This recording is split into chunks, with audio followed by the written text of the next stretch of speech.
Everybody, Hurricane Delta is basically about to make landfall in the very southwestern part of Louisiana. This diagram here shows the probabilities for hurricane force winds, and you can see the landfall is right around here. This diagram here shows you where Hurricane Laura made landfall a month or so ago. Even though it's kind of unclear, you will see that this is the Texas-Louisiana border. So this storm made landfall a little bit to the west of where we're expecting to see Delta make landfall.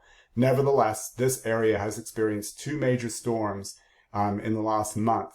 And so it is, just recovering from Laura. The wind speeds right now are sustained at about 110 miles per hour and gusts at about 130. It's going to rapidly weaken when it hits land. It'll become a tropical storm very quickly.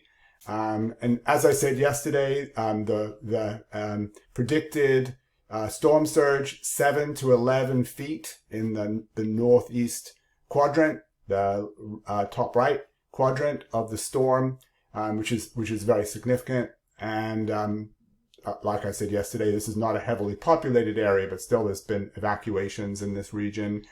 And then the storm actually has slowed down a little bit. And even though it looked like the rainfall wasn't going to be that significant, I think these forecasts have increased a little bit.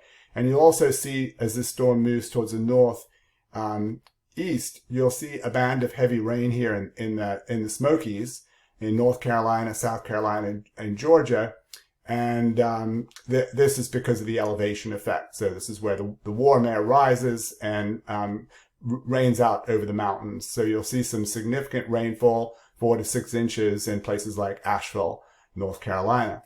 So the storm is going to have lingering effects over this region. It's a significant storm, and I'll be reporting more about the aftermath on Monday.